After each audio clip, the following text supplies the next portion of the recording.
Assalamu alaikum students, hope all of you are fine and doing well.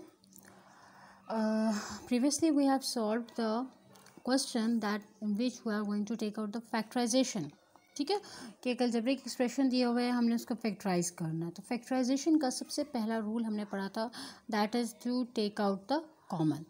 ठीक, common कैसे लिया जाता है? जैसे एक क्वेश्चन आपको दिया हुआ है 5x² y माइनस 10xy², तो इसमें से जो टर्म दोनों में, जो वेरिएबल, जो नंबर, जो दोनों में मौजूद है, उसको हम लोगों ने बाहर कॉमन ले लिया था. सेम नंबर्स को कॉमन लिया जाता है. ठीक है, और बाकी को हम लोग ब्रैकेट में लिख लेते हैं. In this way we are able to do it factorization. ठीक है, so I hope the first step is clear to you.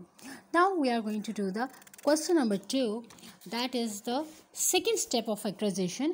जैसे factorization का first step मैंने आपको बताया है to take common. जो भी एक्सप्रेशन जिस भी फॉर्म का दिया हुआ है, सबसे पहले आपने उसमें से कॉमन लेना है. ठीक है, और फिर सेकंड स्टेप क्या होता है? सेकंड स्टेप में आप यूज़ करते हैं यूज़ ऑफ आइडेंटिटी. अब आइडेंटिटी किसी भी किस्म की हो सकती है. 4 आइडेंटिटीज़ आपने पढ़ी हैं, तो आपने वो क्वेश्चन को अकॉर्डिंगली देखना है कि कौन सी आइडेंटिटी अप्लाई हो रही है, कौन सा फॉर्मूला अप्लाई हो रहा है. So let us start the question number 2, that we have factorise using identity. Question हमें यूजिंग आइडेंटिटी ही दिया हुआ है, हम आइडेंटिटी ही अप्लाई करेंगे. लेकिन सबसे पहले ये चीज़ ध्यान रखनी है कि अगर कुछ कॉमन निकल रहा है तो वो सबसे बेसिक स्टेप होता है, उसके बाद हम लोग आगे मूव ऑन करेंगे. So we have 4a² minus 25. अब अगर इस क्वेश्चन में आप देख रहे हैं तो सबसे पहला स्टेप कॉमन, बट हमें यहाँ पे नज़र आ रहा है 4 और यहाँ 25, तो कुछ कॉमन नहीं है. a² इसमें a नहीं है, सो इट मीन्स इसमें से कुछ कॉमन नहीं निकलेगा. अब नेक्स्ट स्टेप में आते हैं. तो नेक्स्ट स्टेप में हम फार्मूला देखना है. फार्मूले को देखने से पहले हमें ये नज़र आ रहा है कि ये एक परफेक्ट स्क्वायर है. 4 is a perfect square of 2, सो आप इसे लिखेंगे 2a होल स्क्वायर. हम इसे लिख सकते हैं ना, क्योंकि 4 परफेक्ट स्क्वायर है 2 का. सिमिलरली 25 किसका परफेक्ट स्क्वायर है? 5 स्क्वायर का. अब आप देखोगे जब आपने इस तरीके से लिखा तो आपको नज़र आ रहा है कि कौन सा फॉर्मूला अप्लाई हो रहा है. ये a² minus b², a² minus b² का फॉर्मूला एक्सपैंड करें तो हमें ये पता है कि a² माइनस b² इक्वल होता है a plus B into a minus B. ये हमारा फॉर्मूला अप्लाई हो रहा है. तो अब इस क्वेश्चन में a की वैल्यू क्या है? 2a, और b की वैल्यू क्या है? 5. So write it down according to the formula. Question हमारा बन जाएगा 2a plus 5 into 2a minus 5, और यही हमारा आंसर है. ठीक है, so I hope question is clear to you. Very easy and very simple. Now we are going to solve another part, that is the fourth part. ठीक है, second third in the same way आपने उसे solve करना है. यही formula अभी तक second और थर्ड में भी यूज़ हो रहा है. So it is easy for you. I am going to do the fourth part for you, that is again the same method, 9m² minus 16n². तो आपको यहाँ पे क्वेश्चन को सॉल्व करते हुए आप देखोगे तो आपको नज़र आ रहा है कि दोनों जो है परफेक्ट स्क्वायर्स हैं. 9 is a perfect square of 3 3s are 9. Similarly 16 is a perfect square of 4 4s are 16. So we are able to write it down 3m whole square minus 4n whole square. ठीक है, again the same formula is going to be applied, that you have a² minus b² is equals to a plus b into a minus b. यही formula आप दोबारा apply करेंगे. अब यहाँ पे a की वैल्यू क्या है उसको आप चेक करें. तो जो फर्स्ट ब्रैकेट है, ये फर्स्ट ब्रैकेट ये आपकी a है. ठीक है, और जो सेकंड ब्रैकेट है, ये जो हम ब्रैकेट में लिख रहे हैं, ये कंप्लीट हमारा b है. सही, तो अब इसके अकॉर्डिंग हम इसे एक्सपैंड करेंगे. a की जगह हम लिखेंगे 3m plus 4n and 3m minus 4n. So easy. The next part, let us suppose I am going to do the sixth part for you. Okay, the sixth part is -1 plus x plus 1 whole square. अब यहाँ पे question थोड़ा सा tricky हो रहा है. तो सबसे पहले आपने देखना है कॉमन कुछ नहीं है, ठीक है। लेकिन अगर हम देखें तो हमें यहाँ पे फर्स्ट टर्म के साथ नेगेटिव है और दरमियान में पॉजिटिव साइन है, जबकि जो फॉर्मूला हमने पढ़ा है वो ए स्क्वायर माइनस बी स्क्वायर है। तो इसको हम थोड़ा सा अरेंज करके लिख सकते हैं। It can be written as solution X plus one whole square minus one, और वन किसका परफेक्ट स्क्वायर होता है? One square is also one, so we can write it down like this. तो ये अब हमेशा दोबारा से हमारे पास फार्मूला बन गया जिसमें ए की वैल्यू है एक्स प्लस वन और बी की वैल्यू है वन, ठीक है। तो उसको सिर्फ अरेंज करना था, क्वेश्चन सेम वही है, वही फार्मूला दोबारा यूज़ होगा। That is you have A square minus B square is equals to A plus B into A minus B. Same वही फार्मूला दोबारा आप यूज़ करेंगे। अब आप इसके ऊपर फार्मूला अप्लाई करें। ए की जगह आप लिखेंगे एक्स प्लस वन। अब यहाँ पे क्योंकि ऑलरेडी ब्रैकेट आ रही है, हम ब्रैकेट ही पहले यूज़ कर लेंगे। एक्स प्लस वन पूरा ए की वैल्यू प्लस बी इंटू ए की वैल्यू माइनस बी।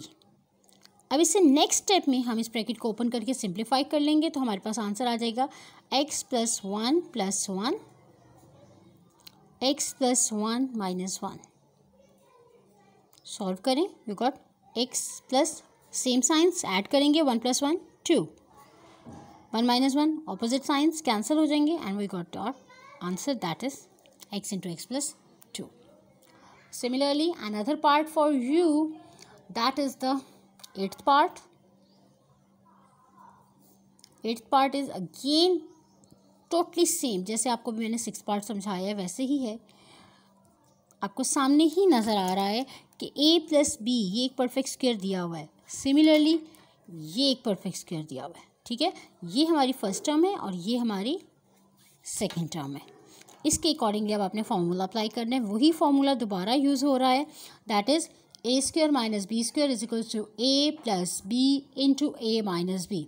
सो इस पूरी एक्सरसाइज में हमारे ये एक ही फार्मूला अप्लाई हो रहा है, हम इसी को अप्लाई करेंगे। So we are going to apply the formula directly. I am here over here a plus b first term plus second term, first term minus second term, ठीक है।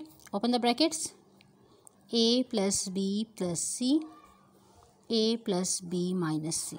और अब आप यहाँ पे नज़र आ रहे हैं कि सारी डिफरेंट टर्म्स हैं, सो कोई उसमें एडिशन या सब्ट्रैक्शन नहीं हो सकती। It is enough. And now the last part, the 12th part, that you have x4 minus y4, ठीक है।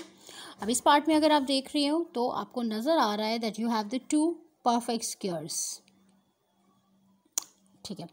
टू परफेक्ट स्क्वायर्स हैं तो हम इसे 4 को लिख सकते हैं। 4 is the perfect square of 2, तो एक्स स्क्वायर होल स्क्वायर लिखा जा सकता है। Similarly y square whole square लिखा जा सकता है।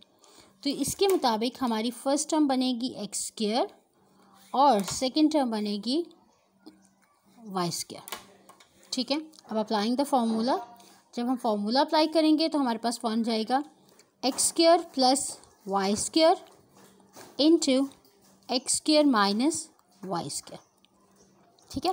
इससे पहले हम यहाँ तक करते थे हमारा सिंप्लीफाइड हो जा सकता था, और अभी भी हमें पता है कि सिंप्लीफाई हो चुका है। लेकिन यहाँ पे तो ये सिंप्लीफाइड है कि इसके बाद मज़ीद कोई फार्मूला इस पर अप्लाई नहीं हो सकता। लेकिन इस ब्रैकेट में अगर आप देखते हैं तो अगेन आपके पास वही फार्मूला बन रहा है, a square minus B square.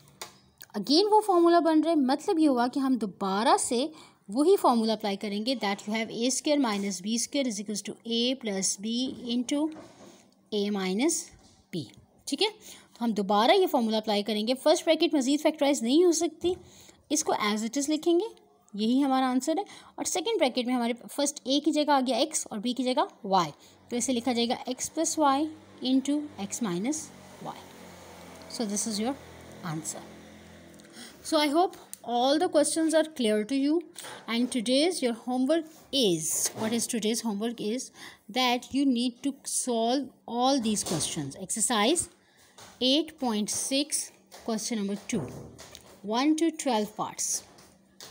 बेशक 12 पार्ट्स हैं but still they are very easy, और जितना आप उनकी प्रैक्टिस करोगे उतना ये आपके लिए हेल्पफुल होंगे, ठीक है। अच्छा, एक चीज़ और इसमें आपने ध्यान देनी है कि कुछ क्वेश्चन ऐसे आएंगे जहाँ पे आपको फील होगा that there is some perfect squares नहीं बन रहे, ठीक है। तो ऐसे क्वेश्चंस में क्या होगा, परफेक्ट स्क्वायर्स अगर वो नहीं बन रहे तो मे बी उसमें कुछ कॉमन हो। Like I am showing you the questions, the seventh part, ठीक है।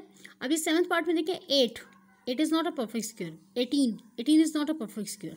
तो आपको ये पता है कि 8 और 18 तो परफेक्ट स्क्वायर्स नहीं है, लेकिन 8 और 18 दोनों जो हैं वो 2 के टेबल में आते हैं। तो आप पहले इसमें से 2 कॉमन ले लेंगे, रिमेनिंग आपके पास जो ब्रैकेट बनेगी वो बनेगी 4x² माइनस 9y²। अब 4 भी परफेक्ट स्क्वायर है, 9 भी परफेक्ट स्क्वायर है, इजीली आप फॉर्मूला अप्लाई कर सकते हैं, ठीक है। सिमिलरली 10th पार्ट में आप देख रहे हो तो 7 आया हुआ है, दोनों टर्म्स में 7 मौजूद है। It's mean 7 is going to be take out the common, ठीक है। So I hope the questions are clear to you. यही आपकी एक्सरसाइज 8.6 क्वेश्चन नंबर 2 है, जिसमें आपने फॉर्मूला अप्लाई करना है, that is a² minus b² is equals to a plus b into a minus b, ठीक है। तो इस फॉर्मूले की मदद से आपने ये पूरा क्वेश्चन सॉल्व करना है, and if still you feel there is any problem you can ask me any time. All the best students.